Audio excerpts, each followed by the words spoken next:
الحمد للہ وحدہ والصلاة والسلام علی من لا نبی بعدہ اما بعد۔ السلام علیکم ورحمۃ اللہ وبرکاتہ۔ ناظرین کرام، آپ تمام کا اس چینل میں خیر مقدم ہے۔ امید ہے کہ آپ سب بخیر ہوں گے، سلامت ہوں گے۔ اللہ تعالیٰ آپ کو خوش و خرم رکھے۔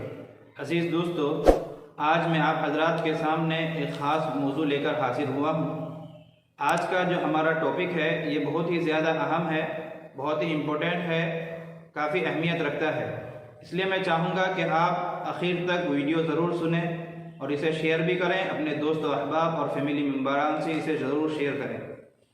آج کا ہمارا عنوان ہے کہ قرآن کریم جو اللہ تبارک و تعالیٰ کی کتاب ہے، اللہ کا کلام ہے، جس کو اللہ تعالیٰ نے پوری انسانیت کی رہنمائی اور ہدایت کے لیے نازل کیا ہے، جو صرف مسلمانوں کا ہی نہیں بلکہ دنیا میں پیدا ہونے والے اور بسنے والے ہر ایک انسان کے لیے رہنمائی ہے اور ہدایت کا ذریعہ ہے۔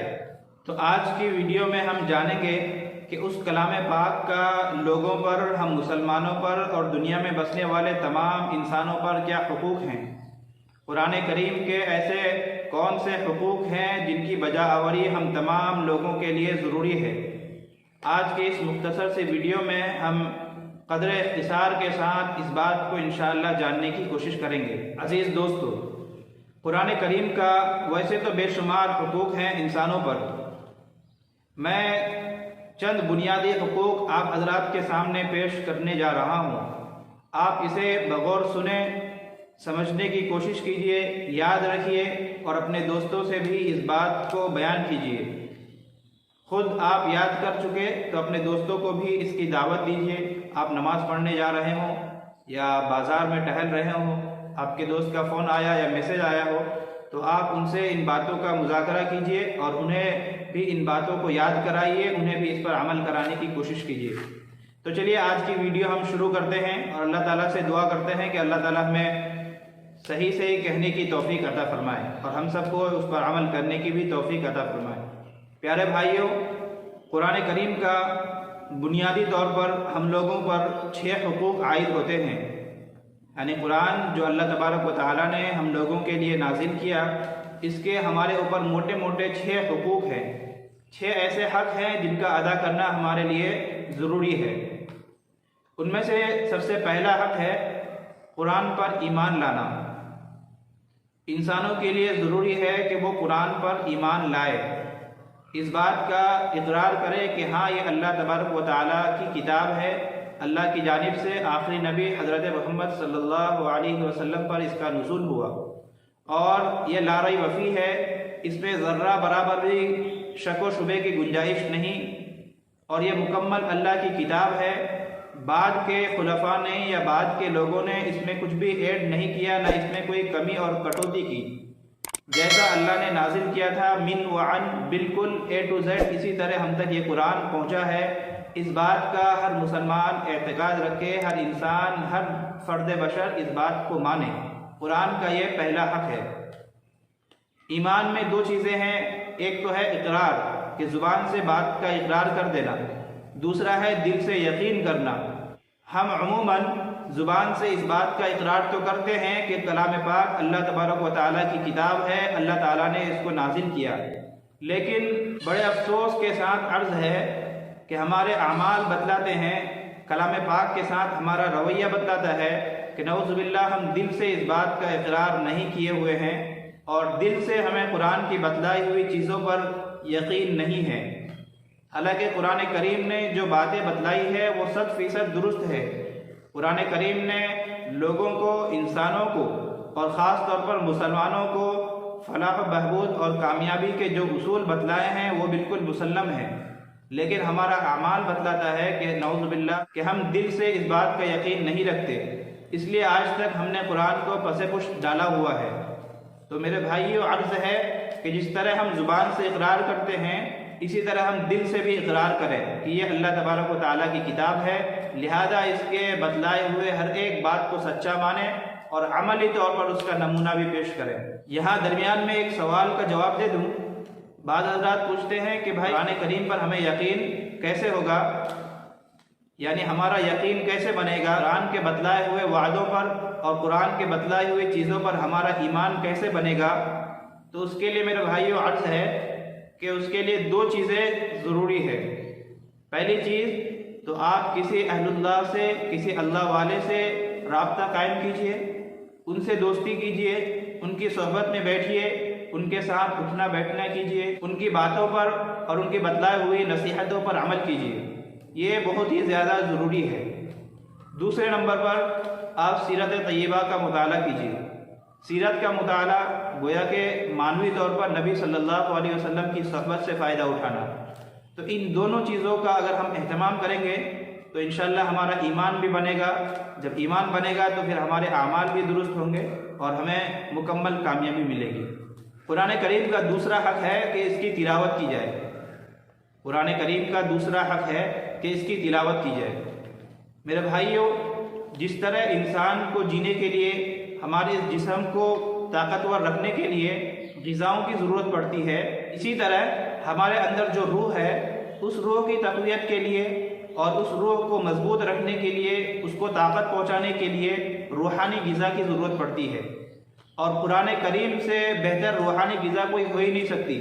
یہ اللہ کا کلام ہے، اللہ نے خود اس کا تکلم کیا۔ قرآن جب انسان پڑھ رہا ہوتا ہے گویا کہ وہ اللہ تعالیٰ سے ہم کلام ہوتا ہے، لہذا اس سے بڑھ کر روحانی غذا کوئی نہیں ہے۔ اس لیے ہمیں ضروری ہے، ہم پر لازم ہے کہ ہم قرآن کریم کی تلاوت بھی کریں۔ یہ اس کا دوسرا حق ہے۔ تلاوت کے بھی کچھ آداب ہیں، اس کے بھی کچھ ضوابط ہیں۔ جس طرح دنیا میں ہر کام کے کچھ اصول و ضوابط ہوتے ہیں، اسی طرح قرآن کریم کی تلاوت کے بھی کچھ اصول و ضوابط ہیں۔ میں دو تین موٹی موٹی باتیں آپ کی خدمت میں پیش کیے دیتا ہوں، تفصیلاً انشاءاللہ پھر کبھی کسی مجلس میں ہم بیان کریں گے اور سنیں گے۔ تلاوت ہم کس طرح کریں؟ تو آپ یاد رکھیے کہ تلاوت کے لیے ضروری ہے کہ سب سے پہلے تجوید کی رعایت ہو، یعنی جو الفاظ ہے، جو حروف ہے، اس کی صحت ادا، اس کو ہم صحیح ڈھنگ سے ادا کریں، اس کے مخارج سے ادا کریں۔ یہ قرآن کریم کی تلاوت کا پہلا حق ہے کہ اس کے الفاظ کی درستگی ہو، مخارج، صفات وغیرہ یعنی حروف بالکل صحیح ادا ہوں۔ اس کے لیے ایک کام تو یہی کرنا ہے کہ استاذ کے پاس یا کسی ماہر کے پاس یا گھر کے جو افراد قرآن کریم جانتے ہیں، قرآن کریم پڑھتے ہیں، ان کے پاس آپ بیٹھیے، کچھ دیر ان کے پاس مشق کیجیے۔ یا آج کے دور میں تو بہت ہی زیادہ سہولت ہے، یوٹیوب پر آپ جائیے، بے شمار قرآن موجود ہیں، کسی ایک قاری صاحب کو لگائیے اور سنیے، روزانہ کم از کم کچھ دیر سنیے تاکہ آپ کو بھی اس طرح پڑھنا آ جائے اور آپ کو بھی لطف آ جائے، آپ کی تلاوت میں بھی اسی طرح کی حلاوت پیدا ہو جائے۔ تو آج کے دور میں یہ باتیں بہت ہی زیادہ آسان ہو چکی ہے۔ تلاوت کا دوسرا حق یہ ہے کہ روزانہ کا معمول بنا لے انسان، کہ روزانہ مجھے پاؤ پڑھا پڑھنا ہے یا روزانہ کم از کم 1 سپارہ کی تلاوت کرنی ہے۔ اگر آپ حافظ ہیں تو کم از کم 3 پارے کی روزانہ کا معمول بنا لیجئے کہ مجھے اتنا پڑھنا ہے تو پڑھنا ہے۔ جس طرح ہم نے معمول بنایا ہوا ہے کہ دن میں ایک وقت مقرر ہے جب ہم جسمانی غذا لیتے ہیں، ہم کھانا کھاتے ہیں، پانی وغیرہ پیتے ہیں، اسی طرح اپنی روح کو تقویت پہنچانے کے لیے، روح کو غذا پہنچانے کے لیے، روح کو خوراک پہنچانے کے لیے بھی کچھ معمول بنا لیجئے اور یہ پوری زندگی کا معمول بنا لیجئے۔ اس کے بعد تیسرا حق یہ ہے خوش الہانی کے ساتھ انسان تلاوت کرے، اچھی آواز میں اس کی تلاوت کرے، بھدی آواز میں تلاوت نہ کرے، یہ بھی قرآن کریم کا ایک حق ہے۔ یہاں پر درمیان میں ایک بات بتلا دوں کہ بعض حضرات تو وہ ہیں کہ جو قرآن کریم پڑھنا ہی نہیں جانتے، ان کی عمر بیت چکی ہے اور ان سے غفلت ہوئی، سستی ہوئی، جو قرآن نہیں پڑھ سکتے، ان کے لیے علماء کرام نے ان کی پریشانی کو دور کرنے کے لیے ایک حل بتلایا ہے کہ اگر آپ کو قرآن پڑھنا نہیں آتا تو آپ ایک کام کر لیجئے، اللہ تعالیٰ کی ذات سے امید ہے کہ اللہ تعالیٰ آپ کو بھی قرآن پڑھنے کا ثواب عطا کر دیں گے، اور وہ یہ ہے کہ انہیں چاہیے کہ وہ وضو کریں، پاکی اختیار کریں، اس کے بعد قرآن شریف لے کر بیٹھ جائیں، ہر سطر پر اللہ کا نام لیتے ہوئے انگلیاں پھراتے رہے اور اللہ تعالیٰ سے دعا کرتے رہے، ندامت کا اظہار کرے کہ اے اللہ یہ آپ کا کلام ہے، آپ کی کتاب ہے، مجھے سیکھنا چاہیے تھا، مجھ سے نہیں ہوا، مجھے سکھلا دیجئے، میں جو بیٹھا ہوں مجھے اس کا اجر و ثواب عطا کر دیجئے۔ اللہ تعالیٰ کی ذات سے امید ہے کہ اللہ تعالیٰ ایسے انسان کو بھی محروم نہیں لوٹائیں گے اور اسے بھی قرآن شریف پکڑنے، قرآن شریف چھونے اور قرآن شریف کی طرف دیکھنے کا ثواب تو مل ہی جائے گا انشاءاللہ العزیز۔ قرآن کریم کا تیسرا حق ہے فہم قرآن، یعنی قرآن کریم کو سمجھنا۔ جب ہم نے قرآن کو مان لیا، قرآن پر ایمان لے آئے، قرآن کی تلاوت کرنے لگے، تو ہمیں اتنا تو پتہ ہونا چاہیے، اتنی تو شعور ہونی چاہیے کہ میرا رب مجھ سے کیا کہہ رہا ہے، میرا رب مجھ سے کیا کہہ رہا ہے، اللہ مجھ سے کیا چاہ رہے ہیں، اس میں کیا کہا گیا ہے، ہمارے لیے کیا میسیج ہے، کیا پیغام ہے۔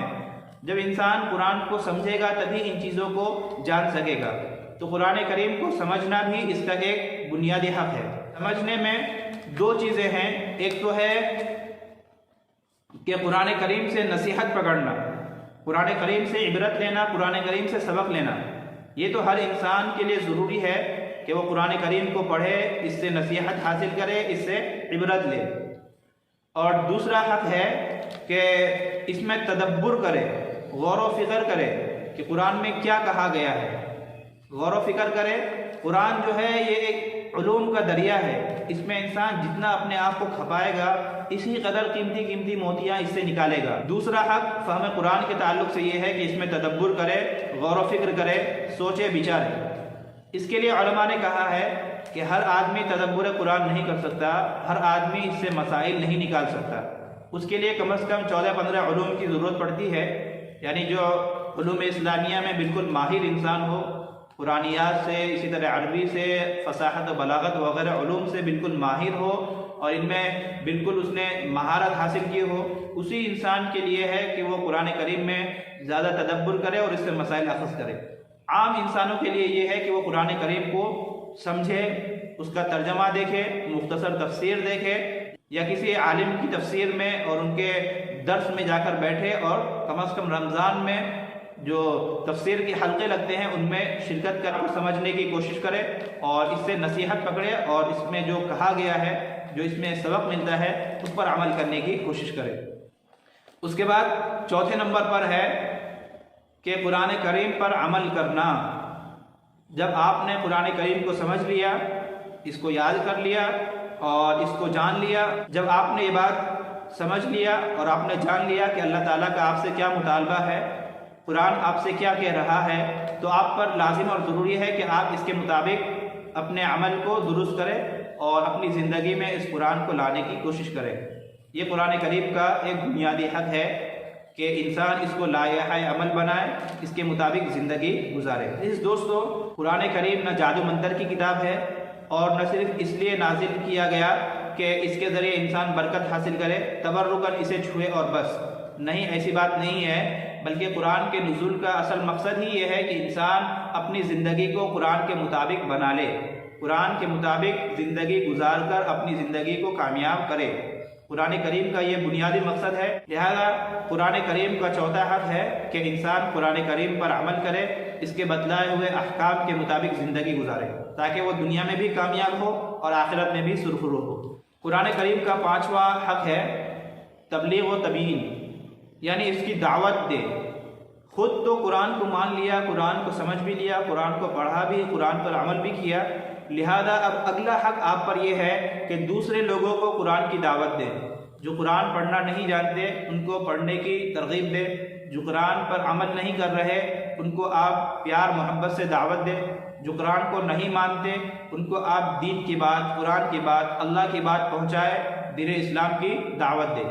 یہ قرآن کریم کا پانچواں حق ہے کہ اس کی دعوت دی جائے، اس کی تبلیغ کی جائے۔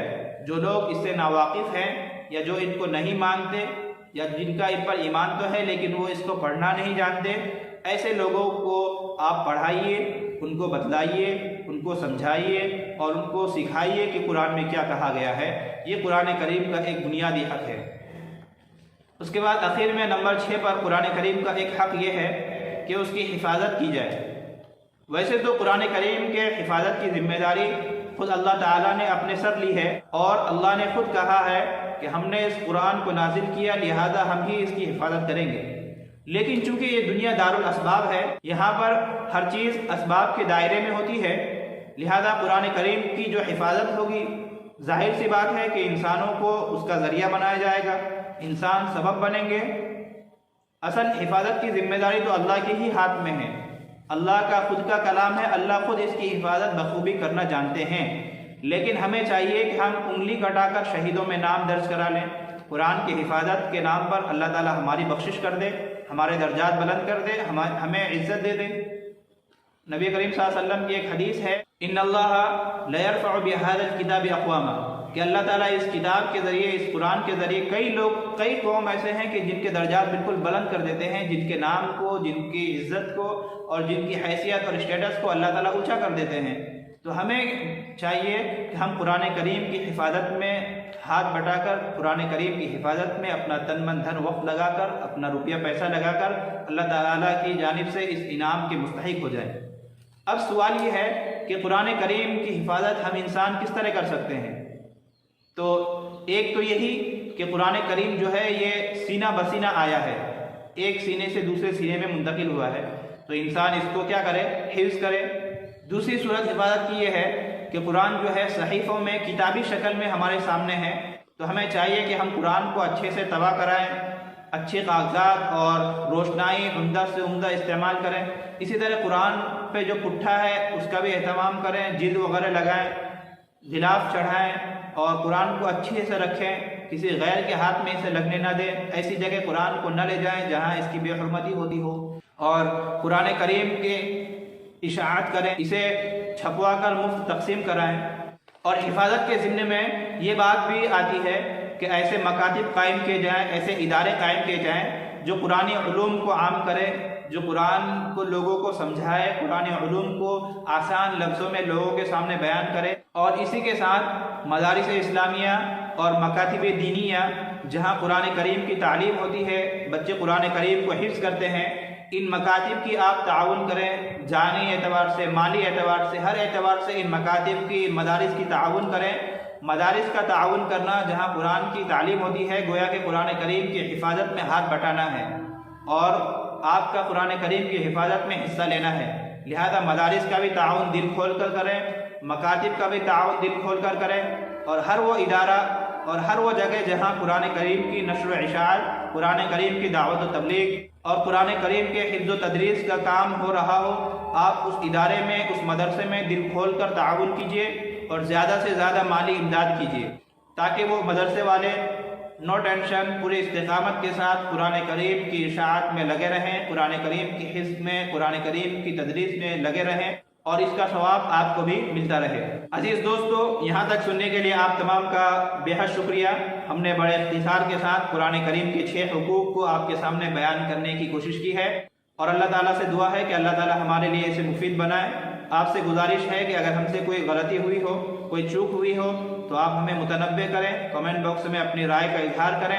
اسی کے ساتھ اس ویڈیو کو زیادہ سے زیادہ شیئر کریں، اپنے دوستوں سے، اپنے فیملی ممبران سے اور جاننے والے، تعلق والے تمام لوگوں سے اس بات کو آپ عام کیجیے۔